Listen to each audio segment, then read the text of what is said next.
Good morning, students. So let us begin our IP class.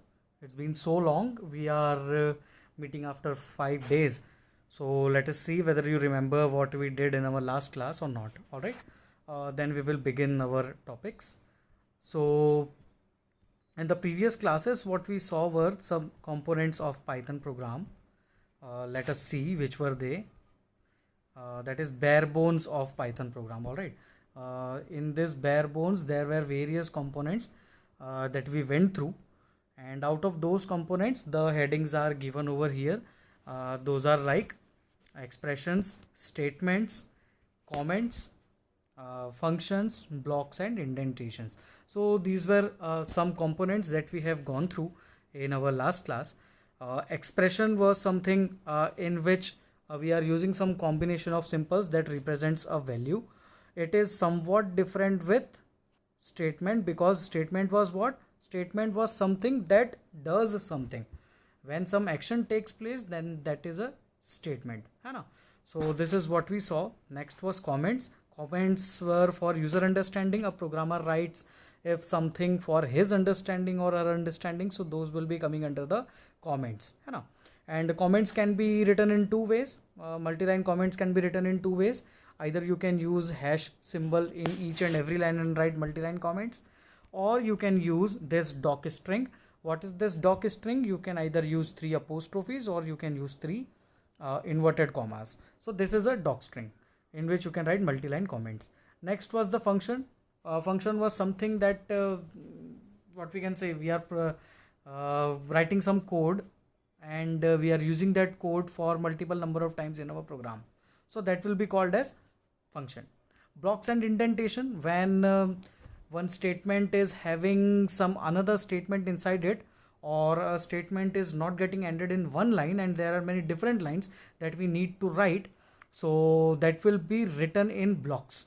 And how these blocks are written? Blocks are generally represented by colon, and they will be indented a bit. Means if you are writing all your codes at this level, so if you are writing a block, so your code will start from here, not from here, है ना? So this is what indentation means. All right. And next were some Python style rules and conventions, where we saw how statement gets terminated in Python, how many maximum line length is there of Python, what are lines and what are indentations, how blank lines are used in different ways, and how we can avoid writing multiple lines on one line. All right. And what are white spaces? Python is case sensitive, that we already know. Doc strings, what are doc strings? That was explained. And identifier naming, that you cannot give a blank space in the names of the identifiers. Either you can use camel case, or you can capitalize each character of the next beginning word. All right. Okay. So this was the revision of our previous class. Now today what we will be doing, we will be going through the next topic that we have to start, which is variables and assignments.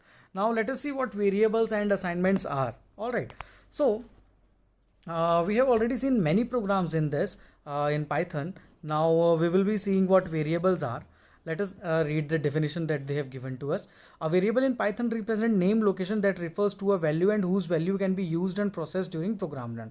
देखिए क्या होता है variables. जैसे कि आपको एक programme बनाना है, उसमें किसी पर्सन का नेम लिखना है. जैसे कि हमने आन्या लिया था नाम, है ना, सबसे पहले प्रोग्राम में. तो अब आन्या नाम आपको यूज़ करना है आपके प्रोग्राम में. अब जब आन्या एक नेम है जो आपके प्रोग्राम में आपको यूज़ करना है, तो ये कहीं तो स्टोर होगा. पाइथन प्रोग्रामिंग उसको कहीं तो स्टोर करेगी. तो ये जब स्टोर करती है, तो ये जो आन्या है, जो एक वैल्यू है जो आप प्रोवाइड कर रहे हो, इस वैल्यू को क्या करना पड़ेगा? एक नाम देना पड़ेगा, एक लेबल देना पड़ेगा, जहाँ पर ये आन्या नाम की वैल्यू स्टोर होगी.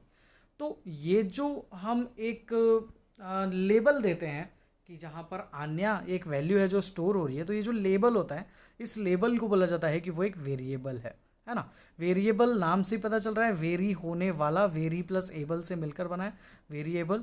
सो variable is something whose values can be changed. All right. So let us see what they are explaining us. See, for instance, in to store name of a student and marks of a student during a program run, we require some labels to refer to these marks so that these can be distinguished easily. क्या बोल रहे हैं ये? वही बात बोल रहे हैं कि अगर आपको आपके प्रोग्राम में किसी स्टूडेंट का नाम स्टोर करना है, आपको उसके मार्क्स स्टोर करने हैं, तो आप लोगों को क्या करना पड़ेगा, एक लेबल देना पड़ेगा कि यहाँ पर इसके मार्क्स स्टोर है। जैसे कि मैंने मार्क इज इक्वल्स टू 30 डाल दिया, तो जो मार्क है ये एक लेबल है जो मैंने दिया है जिसमें 30 नाम की एक वैल्यू स्टोर की गई है। तो यहाँ पर आपको कुछ लेबल्स प्रोवाइड करने पड़ते हैं कि जिनमें आप कोई वैल्यूज़ स्टोर करते हो। अब लेबल्स प्रोवाइड करना पाइथन के अंदर बहुत डिफिकल्ट है, चलो देखते हैं कैसे। ठीक है, अब देखो वेरिएबल्स जो होते हैं, वेरिएबल्स यहाँ पर पाइथन के अंदर जो होते हैं ये सिंबॉलिक वेरिएबल्स होते हैं। सिंबॉलिक वेरिएबल्स क्या होते हैं मैं इसके बारे में आपको अभी थोड़ी देर में बताता हूँ।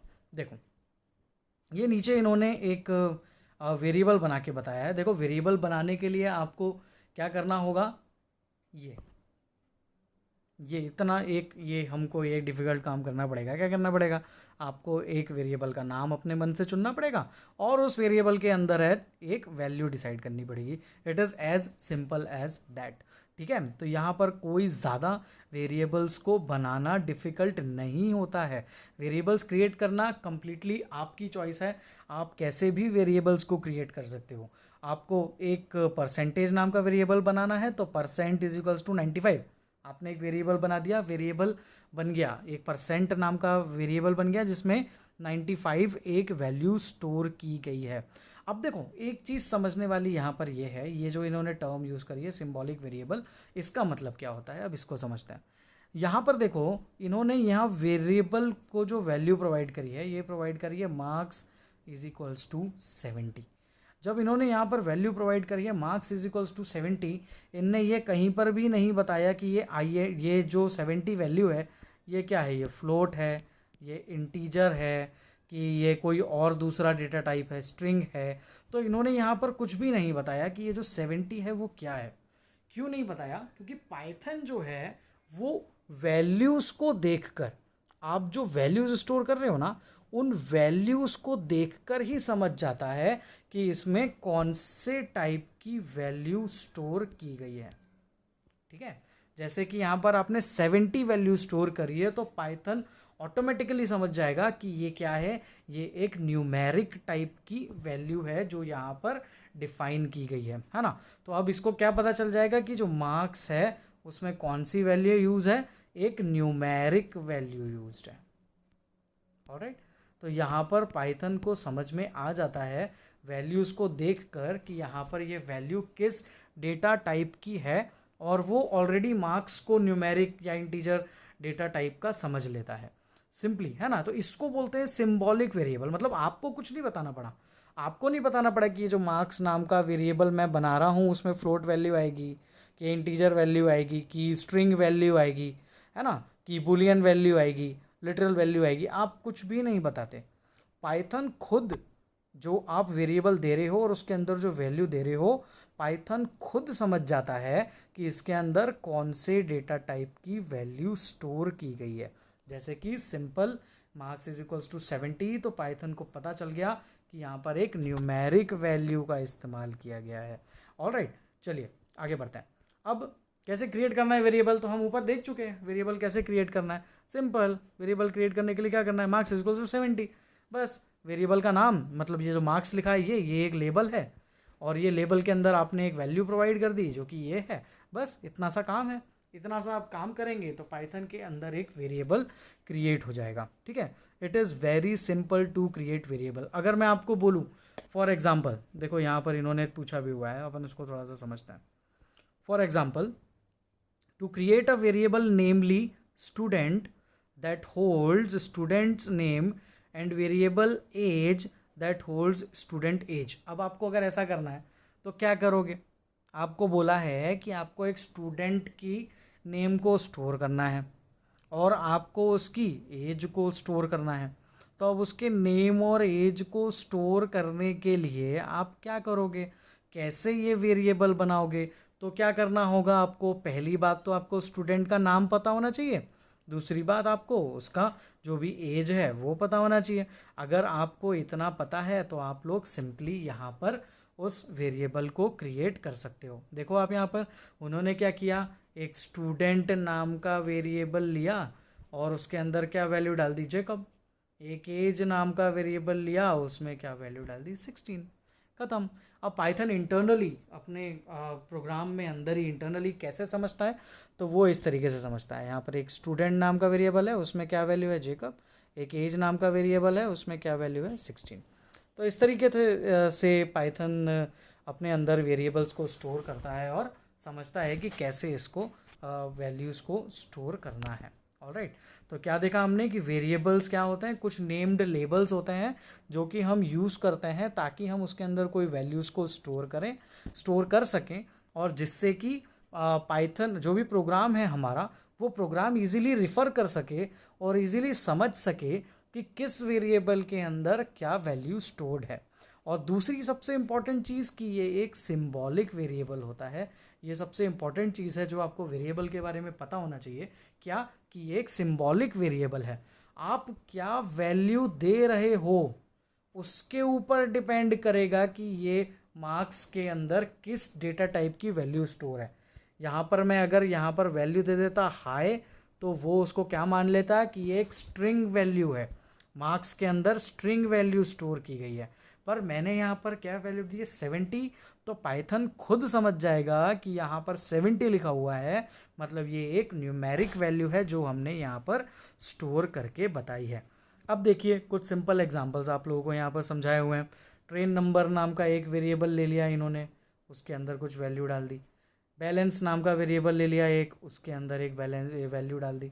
रोल नंबर नाम का एक वेरिएबल ले लिया और उसके अंदर एक वैल्यू डाल दी। देखो तीनों में data type automatically Python decide करेगा और तीनों का डेटा टाइप अलग है। आप देखो पहला ट्रेन नंबर, तो टी नंबर 1 2 3 4 ऐसा लिखा हुआ है ना। तो यहाँ पर देखो एक कमेंट आगे क्या लिखा हुआ है, उसके आगे ये क्या है, ये कमेंट्स है ना, हैश के साथ लिखे हुए हैं, तो ये कमेंट्स है। क्या लिखा है कमेंट कि यहाँ पर एक स्ट्रिंग टाइप का वेरिएबल क्रिएट होगा। बैलेंस, तो यहाँ पर कैसा स्ट्रिंग टाइप का कैसा वैल्यू क्रिएट होगा, तो यहाँ पर न्यूमेरिक टाइप का क्रिएट होगा और उसमें भी कौन सा, फ्लोटिंग, है ना। तीसरे में भी न्यूमेरिक टाइप का क्रिएट होगा, उसमें कौन सा, इंटीजर। कैसे पता चला, यहाँ पर डेसिमल वैल्यू थी तो उसने फ्लोट ले लिया, यहाँ पर डेसिमल वैल्यू नहीं थी तो उसने सिंपली उसको एक इंटीजर डेटा टाइप माना है। ठीक है, इसी तरीके से हम पाइथन के अंदर जितने वेरिएबल्स चाहें उतने वेरिएबल्स बना सकते हैं। बट देखिए यहाँ पर कुछ एक ये जो पाइथन का वेरिएबल होता है ये दूसरी प्रोग्रामिंग लैंग्वेजेस से थोड़ा सा अलग होता है। हम थोड़ा सा इसको समझने की कोशिश करते हैं कि ये चीज़ क्या है। देखो पाइथन में जो वेरिएबल्स हैं वो variables are not storage containers in Python. Container मतलब एक ऐसी चीज़ जिसके अंदर वैल्यूज़ बहुत सारी स्टोर की जा सकती हैं, बार बार स्टोर की जा सकती हैं, जो बहुत सारी वैल्यूज़ को कंटेन कर सकता है, उसको हम बोलते हैं कंटेनर्स। तो यहाँ पर पाइथन के अंदर ये वेरिएबल्स जो होते हैं वो कंटेनर्स नहीं होते। फॉर एग्जांपल नीचे येलो कलर का जो बॉक्स है उसको देखो, मैं समझा रहा हूँ ये है क्या। एज इज इक्वल्स टू 15 और नीचे लिख दिया age is equals to 20। Age की वैल्यू 15 थी और बाद में आपने उस एज की वैल्यू को बदल कर क्या कर दिया, एज इज इक्वल्स टू 20 कर दिया। तो अगर आप इसमें वैल्यू प्रिंट करोगे, प्रिंट एज, तो क्या एज प्रिंट होगी, सिंपली एज तो प्रिंट होने वाली है वो है 20। 20 क्यों प्रिंट होगी, क्योंकि वो एक फाइनल वैल्यू थी। पर उसके अंदर क्या हुआ, पहले क्या था, उसके अंदर पहले 15 था, पर वो 15 को आपने ही चेंज करके क्या कर दिया, 20 कर दिया। तो यहाँ पर वैल्यूज़ चेंज की जा सकती हैं। जबकि ये देखो अब यहाँ पर इन्होंने क्या किया है, अब इसको समझना थोड़ा सा। ये ट्रेडिशनल प्रोग्रामिंग लैंग्वेजेस के वेरिएबल्स को कंपेयर किया है पाइथन के वेरिएबल्स के साथ। ये ट्रेडिशनल है ना, ये पाइथन की बात नहीं कर रहे हम। ये ट्रेडिशनल मतलब C++, जावा, .NET, PHP, C#, जितनी भी दूसरी प्रोग्रामिंग लैंग्वेजेस होती हैं, देखो उनमें क्या होता है। आपने एक स्टेटमेंट लिखा एज इज इक्वल्स टू 15, ठीक है। अब क्या होता है, ये जो एज इज इक्वल्स टू 15 आपने जो ये वैल्यू प्रोवाइड करी है 15, ये 15 जो वैल्यू है, इस वैल्यू को कहीं तो स्टोर करना पड़ेगा पाइथन में, कहीं ना कहीं मेमोरी में स्टोर करेगा पाइथन इसको। तो ये जहाँ पर मेमोरी में स्टोर कर रहा है उस मेमोरी का एड्रेस है 202530। हर लोकेशन का एक एड्रेस होता है मेमोरी का, कि ताकि आप कोई वैल्यू को यूज़ करना चाहते हो, एक्सेस करना चाहते हो, तो सीधे उसके पते पर जाओ और वो वैल्यू को एक्सेस कर लो, है ना। तो यहाँ पर हर एक मेमोरी एड्रेस का हर एक मेमोरी का कुछ मेमोरी एड्रेस होता है, ये हमको पता होना चाहिए। हर एक मेमोरी, हर एक वैल्यू जो आप यूज़ करते हो प्रोग्रामिंग के अंदर, उसका एक एड्रेस होता है, वो किसी एक पते पर जाकर सेव होती है। तो यहाँ पर आपने वैल्यू असाइन करी एज इज इक्वल्स टू 15। जैसे ही आपने age is equals to 15 value assign करी, तो ये देखो ये जो 15 वैल्यू है वो कहाँ पर जाकर स्टोर हो गई, 202530 नाम के एक मेमोरी एड्रेस पर जाकर सेव हो गई। और ये जो 202530 है मेमोरी एड्रेस, इसको अब किस नाम से पहचाना जाएगा, तो इसको अब एज नाम से पहचाना जाएगा। ठीक है, मतलब समझो फिर से, एक आपने लिखा एज इज इक्वल्स टू 15, तो आपने वैल्यू क्या दी 15, तो ये 15 को कहीं ना कहीं मेमोरी में स्टोर करना है, तो ये मेमोरी में कहीं तो स्टोर होगी। तो मेमोरी में जहाँ पर स्टोर हो रही है, फॉर एग्जांपल उस लोकेशन का जो पता है वो है 202530, उस मेमोरी का एड्रेस है। तो ये पक्का हो गया कि ये जो 202530 नाम की मेमोरी एड्रेस है, वहाँ पर क्या वैल्यू स्टोर करी, तो वहाँ पर 15 एक वैल्यू स्टोर करी है। दूसरी बात, ये जो मेमोरी एड्रेस है 202530, अब ये किस नाम से पहचाना जाएगा, तो ये अब एज नाम से पहचाना जाएगा, क्योंकि ये जो एज नाम का मेमोरी एड्रेस है 202530, उसके अंदर 15 एक वैल्यू स्टोर की गई है। ये हमको दूसरी जो ट्रेडिशनल प्रोग्रामिंग लैंग्वेजेस है उसमें ऐसा होता है। अब देखो एक और चीज़, नेक्स्ट स्टेटमेंट देखो, अगली बार आपने क्या किया, इस एज की वैल्यू को अगर आपने बदल के कर दिया 20, अब आपने क्या किया, एज की वैल्यू जो अभी 15 थी, आपने उस एज की वैल्यू को बदल के क्या कर दिया, अब आपने उस एज की वैल्यू को बदल के कर दिया है 20। जब आप एज की वैल्यू को बदल के 20 कर दोगे, तो एक चीज़ समझो, जो मेमोरी एड्रेस होता है वो मेमोरी एड्रेस नहीं बदलता, सिंपली उस ही पते पर ये नई वाली वैल्यू जाके स्टोर कर दी जाती है। ठीक है, मतलब क्या होता है, दूसरी प्रोग्रामिंग लैंग्वेज में जो ये मेमोरी जो वेरिएबल होता है, ये कंटेनर होता है। ये कंटेनर होता है, मतलब इसमें बहुत सारी वैल्यूज स्टोर की जा सकती हैं। जैसे कि पहले 15 की थी ना इस 202530 एड्रेस ने, अब क्या स्टोर कर लिया, अब इसने 20 स्टोर कर लिया। तो मेमोरी का एड्रेस बदला क्या, पता बदला क्या, एज तो एज ही है। ये जो 202530 है ये तो आज भी एज नाम से पहचाना जा रहा है, बस उसमें जो 15 नाम की वैल्यू आ रही थी वो वैल्यू अब बदल के क्या हो चुकी है, 20। तो यहाँ पर एक चीज़ समझने वाली है कि जो दूसरी प्रोग्रामिंग लैंग्वेजेस होती हैं उसमें ये कंटेनर्स होते हैं। कंटेनर्स होते हैं मतलब इनमें एक ही जगह पर बहुत सारी मल्टीपल वैल्यूज़ को स्टोर किया जा सकता है। ये हमने किन लैंग्वेजेस की बात करी, तो ये यहाँ पर इन्होंने लिखा हुआ है, यहाँ हमने C++ और जावा एक्सेट्रा इन प्रोग्रामिंग लैंग्वेजेस की बात करी। जो ये अभी मैंने बताया इसको बिल्कुल क्लियर रखना दिमाग में, ठीक है। दूसरी प्रोग्रामिंग लैंग्वेजेस पाइथन को छोड़कर उनके अंदर क्या होता है, अगर आप एज की वैल्यू कुछ प्रोवाइड करते हो तो वो क्या करेगा, वो एज की वैल्यू आपने माना 10 दी या 15 दी, चलो उसी एग्जांपल से लेते हैं। अगर आपने एज की वैल्यू 15 दी तो वो 15 जो वैल्यू है वो वैल्यू एक मेमोरी एड्रेस पे जाके सेव हो जाएगी। वो मेमोरी एड्रेस का नाम क्या हो जाएगा, एज। अब अगर आप आगे की लाइंस में कहीं पर एज इज इक्वल्स टू 20 कर देते हो तो अब क्या करेगा, उसी 202530 नाम का जो एड्रेस है उस एड्रेस पे अब 15 की बजाय किस वैल्यू को वो स्टोर कर देगा, तो अब वहाँ पर वो 20 को स्टोर कर देगा। उसने सेम मेमोरी एड्रेस सेम पते पर वैल्यू को अपडेट कर दिया और दूसरी वैल्यू अब वो कंटेन कर रहा है ना। अब उसने वो वैल्यू को अपडेट कर दिया है और अब वो दूसरी वैल्यू को कंटेन कर रहा है। But let us see how this functionality works in Python. देखो पाइथन का कंसेप्ट अपनाता है, Python does this differently. Python इसको बहुत अलग तरीके से करता है। क्या करता है पाइथन, देखो पाइथन क्या करेगा, पाइथन पहले से ही आपको प्रोग्राम आप रन करो, प्रोग्राम में आप आइडेंटिफायर या वेरिएबल के नाम दो, वैल्यूज़ दो, उसके पहले ही पाइथन क्या करेगा, कुछ जो आप कॉमनली यूज्ड वैल्यूज़ होंगी उन कॉमनली यूज्ड वैल्यू के कलेक्शन को पाइथन पहले से प्रीलोड कर लेगा मेमोरी के अंदर। ठीक है, देखो क्या कर रहा है, यहाँ पर बाद में जैसे एज इक्वल्स टू 15 दे रहे थे तो वो एक मेमोरी एड्रेस पे 15 वैल्यू स्टोर कर रहा था, उसको नाम एज दे रहा था। ये दूसरी प्रोग्रामिंग लैंग्वेज कर रही है। पाइथन क्या कर रहा है, प्रोग्राम बनाते समय वेरिएबल असाइन करने से पहले पाइथन खुद जो कॉमनली यूज्ड वैल्यूज़ होती हैं उन कॉमनली यूज्ड वैल्यू को एक पर्टिकुलर मेमोरी एड्रेस पे ऑलरेडी पहले से सेव कर लेती है। ठीक, इसको बोला जाता है फ्रंट लोडेड डेटा स्पेस। समझना बात को। फ्रंट लोडेड डेटा स्पेस क्या होता है कि पाइथन क्या करेगा, प्रोग्राम रन होने से पहले वे before you define some values, उसके पहले what does it do, it loads some values in the memory area. पहले से ही वो उसको लोड कर देता है। And this type of loading is called what, it is called as front loaded data space.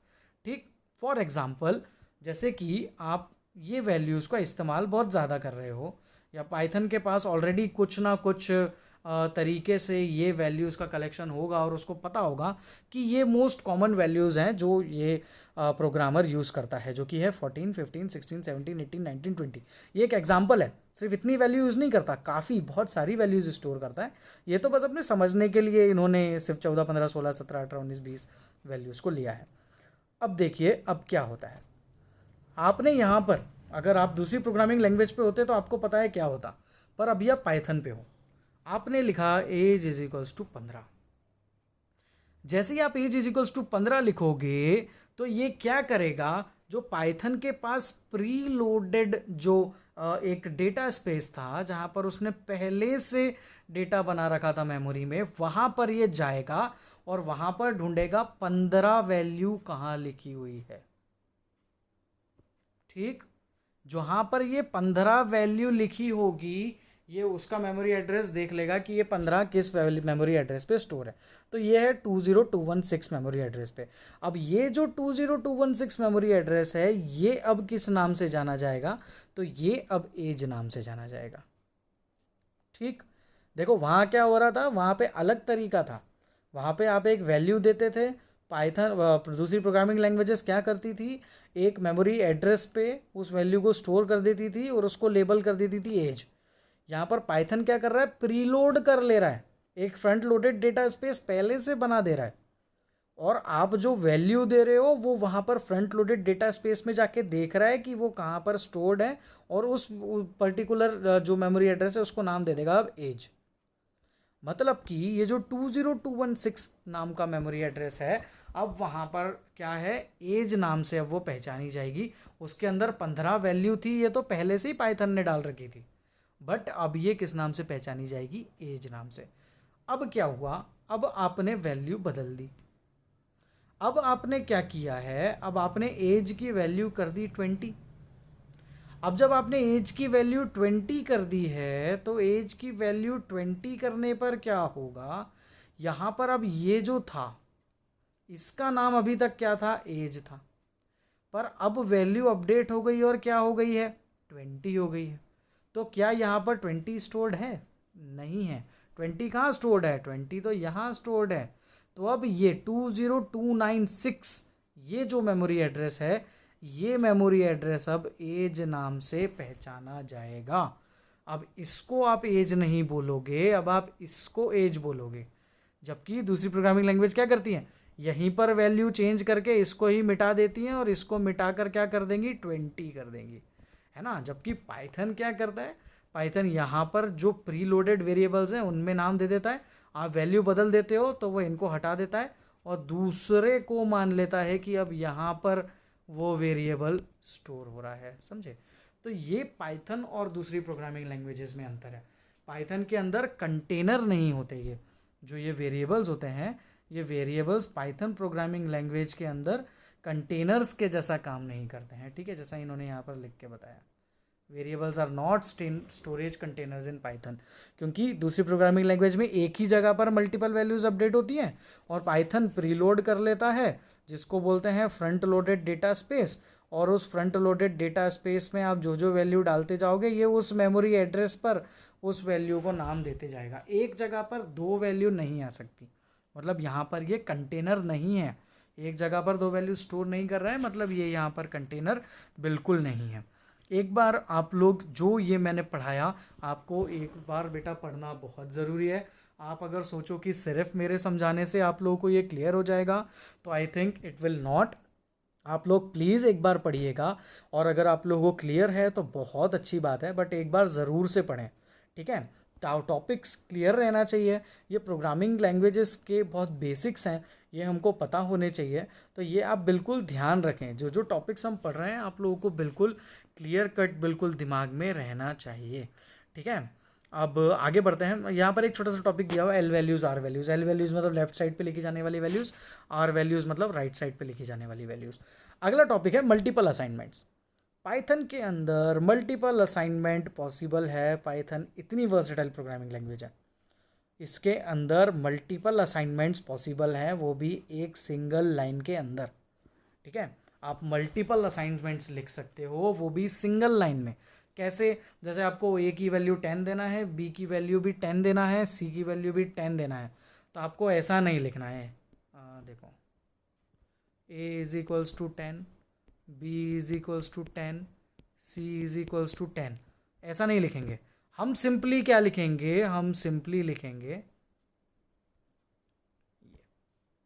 A is equals to B is equals to C is equals to 10।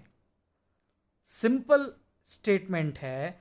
इतना लिख देने से क्या हो जाएगा? ए की वैल्यू, बी की वैल्यू और सी की वैल्यू बराबर है किसके?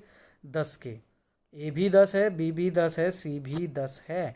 तो इस तरीके से पाइथन के अंदर मल्टीपल वेरिएबल्स को भी एक सिंगल लाइन में असाइन किया जा सकता है। देख लिया आपने तरीका। 10 वैल्यू देनी थी ए बी सी तीनों को, तो आपने लिख दिया A is equals to B is equals to C is equals to 10। All right, अब यहाँ पर क्या होगा? 10 वैल्यू अलॉट हो जाएगी, ठीक है। अब याद करो, अब देखो, अब यहाँ पर क्या होगा? 10 वैल्यू तो अलॉट हो गई, तो अब क्या होगा? All the 3 labels will refer to the same location. अब जैसे कि यहाँ पर देखो, यहाँ पर ये अगर 10 होता, ये वैल्यू अगर 10 होती, तो अब इसी को ए भी बोलेंगे, इसी को बी भी बोलेंगे, इसी को सी भी बोलेंगे। इसी एक ही एड्रेस को उसने 3 नाम दे दिए, वेरिएबल दिए हैं, वैल्यूज़ नहीं दी। वैल्यूज़ तो 10 ही है, वैल्यू तो 10 ही है, वेरिएबल के नाम बदल गए। 3 नामों से ये 20220 अब पहचाना जाएगा। ये जो 20220 है, ये अब 3 नामों से पहचाना जाएगा। कौन कौन से? ए, बी और सी, क्योंकि इसकी वैल्यू कितनी है? 10 है ना। तो ये यहाँ पर पाइथन में होता है। अब देखो, अगर आपको मल्टीपल वैल्यूज़ असाइन करना है और मल्टीपल वेरिएबल्स को, यहाँ तो आपको क्या करना था? मल्टीपल वैल्यूज़ असाइन करना था सेम वेरिएबल को, है ना। तो मतलब कि सेम वैल्यू को मल्टीपल वेरिएबल्स असाइन करने थे। तो मल्टीपल वेरिएबल्स कौन हुए? A B C multiple variables हुए, और सेम वैल्यू क्या हुई? तो 10। तो यहाँ पर सेम वैल्यू को आपने मल्टीपल वेरिएबल्स पे असाइन किया। पर कब ऐसा? क्या आप ऐसा कर सकते हो कि यहाँ पर वैल्यूज़ भी मल्टीपल हों और वेरिएबल्स भी मल्टीपल? तो हाँ, ये भी पाइथन के अंदर पॉसिबल है। कैसे? तो देखो, यहाँ पर एक्स वाई जेड, ये हो गए क्या आपके? ये हो गए आपके मल्टीपल वेरिएबल्स। 10 20 30, ये हो गई क्या? ये हो गई आपकी मल्टीपल वैल्यूज़। तो यहाँ पर पाइथन के अंदर मल्टीपल वेरिएबल्स को मल्टीपल वैल्यूज़ भी सिंगल स्टेटमेंट में असाइन करने का फीचर पाइथन प्रोवाइड करता है।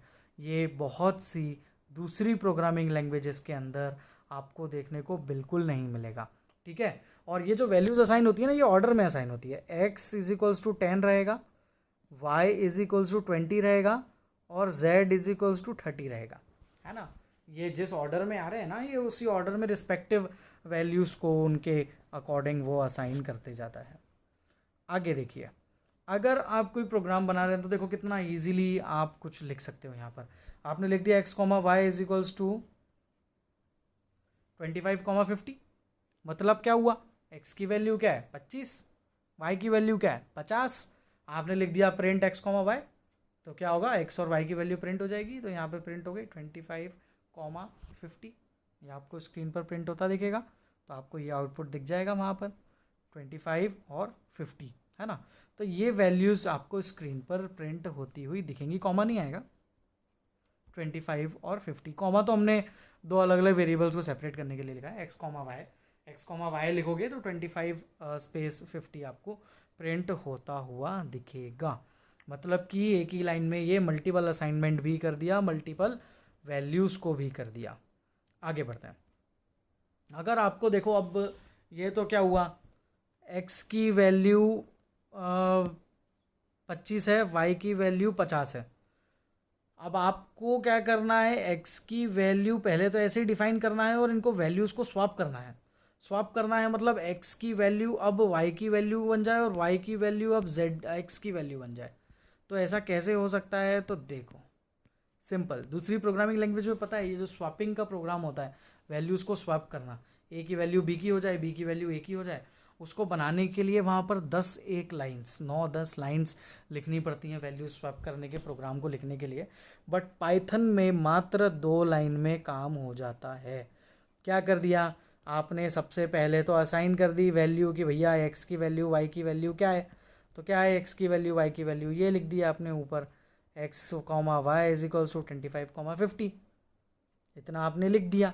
मतलब एक्स की वैल्यू 25 है, वाई की वैल्यू 50 है। क्लियर है, आगे बढ़े। अब यहाँ पर इनने क्या कर दिया, x comma y is equals to y comma x, as simple as that. X comma y is equals to y comma x, एक्स की वैल्यू अब वाई की वैल्यू बन जाए, वाई की वैल्यू अब एक्स की वैल्यू बन जाए, और अब प्रिंट कर दिया एक्स कॉमा वाई। तो एक्स की वैल्यू कितनी हो जाएगी, अब वाई की वैल्यू के बराबर मतलब 50, और वाई की वैल्यू कितनी हो जाएगी, एक्स की वैल्यू के बराबर मतलब 25। तो जहाँ ऊपर आपका आंसर आ रहा था 25,50, वहीं नीचे आपका आंसर क्या आएगा, नीचे आपका आंसर आएगा 50,25, क्योंकि आपने 2 लाइन में वेरिएबल्स को स्वैप कर दिया है। तो वो बहुत इजीली आप वेरिएबल्स स्वैप कर सकते हो इस प्रोग्रामिंग लैंग्वेज के अंदर। ठीक है, काफ़ी सिंपल है। अब देखो, ये देखो, थोड़ा सा कॉम्प्लिकेट करने के लिए इन्होंने एक स्टेटमेंट दिया हुआ है, इसको हम थोड़ा सा समझने की कोशिश करते हैं। देखिए, A B C is equals to 5,10,7। चलो ठीक है, अब क्या कर दिया, B C A is equals to, अब B C A is equals to बोल रहा है वो, ठीक है। तो b की वैल्यू किसके बराबर हो जाएगी, v की वैल्यू हो जाएगी a+1 के बराबर।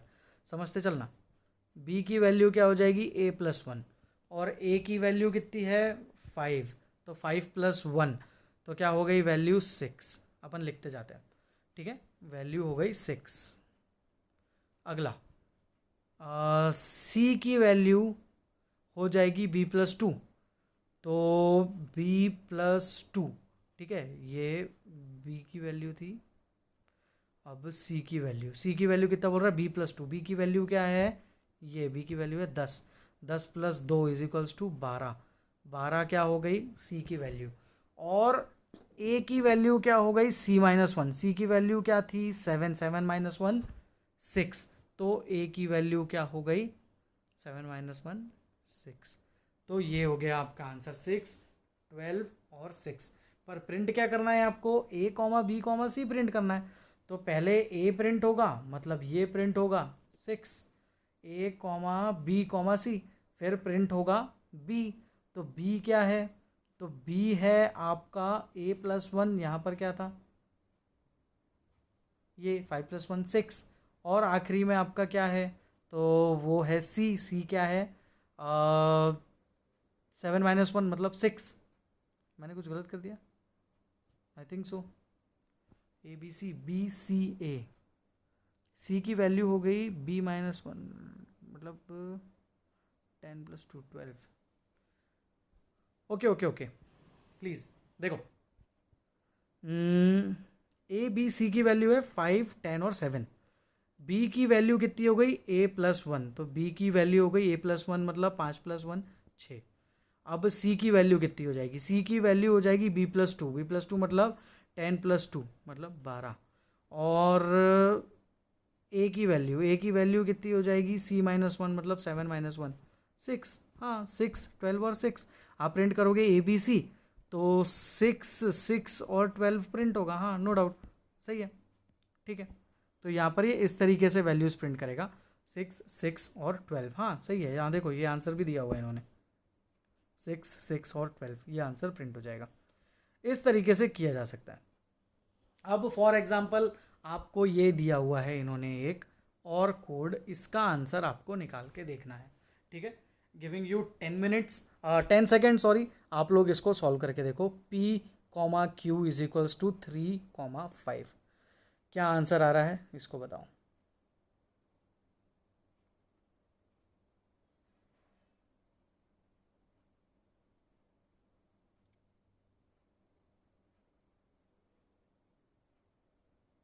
देखो P, Q is equals to 3, 5 और Q की वैल्यू कितनी कर दी P-2, P कितना था 3, 3 - 2 मतलब 1, और R की वैल्यू कितनी हो गई P+2, P की वैल्यू 3, तो 3+2 हो गया 5, और Q की वैल्यू तो 5 है ही है, तो कोई दिक्कत ही नहीं। अब इन्होंने क्या प्रिंट करा है P, Q और R, तो P की वैल्यू क्या है, यहाँ से निकल गई, P की वैल्यू है 3, Q की वैल्यू, तो Q की वैल्यू होगी P-2 मतलब 1, और R की वैल्यू 5, 3, तो आंसर आएगा 315, ठीक है। सिंपल है। नहीं समझे हो अगर आप कि कैसे आया 315, एक बार शांति से इसको पेन पेपर लेकर ट्राई करो, ये आंसर आ जाना चाहिए, आ जाएगा इजीली, शायद आ भी गया होगा। ऑलराइट, अगला एग्जांपल यहाँ पर उन्होंने दिया हुआ है, देखो आंसर भी नीचे लिख के दिया 315। आगे एक्स इज, यही था ना अभी जो किया, नहीं, एक्स इज इक्वल्स टू 10। अब देखो y, is equals to x+2, x+5। Python क्या करता है, सेम ऑर्डर में डेटा को एक्सेस करता है। सेम ऑर्डर में मतलब पहले इसको इससे एक्सेस करेगा, फिर इसको इससे एक्सेस करेगा। अब देखना, x की वैल्यू है 10, y की वैल्यू हो गई x+2 और x+5। x की वैल्यू 10 है, y is equals to x+2 मतलब 10+2 इज इक्वल्स टू 12, और y is equals to x+5 मतलब 10+5 इज इक्वल्स टू 15, तो आउटपुट आएगा 12 और 15, ठीक है। फ़र्क नहीं पड़ता कि यहाँ पर y ले लिया इन्होंने, है ना, ये फ़र्क नहीं पड़ता y ले लिया इन्होंने, y की वैल्यू क्या आएगी वो यहाँ पर ये प्रिंट करके बता देगा, ठीक है। तो पहले इसने क्या किया, पहले LHS वाली वैल्यू ली, फिर RHS वाली वैल्यू ली, इस तरीके से ये यहाँ पर पाइथन प्रिंटिंग करता है, ठीक है। इस एग्जाम्पल को समझ के देखो, अरे सॉरी,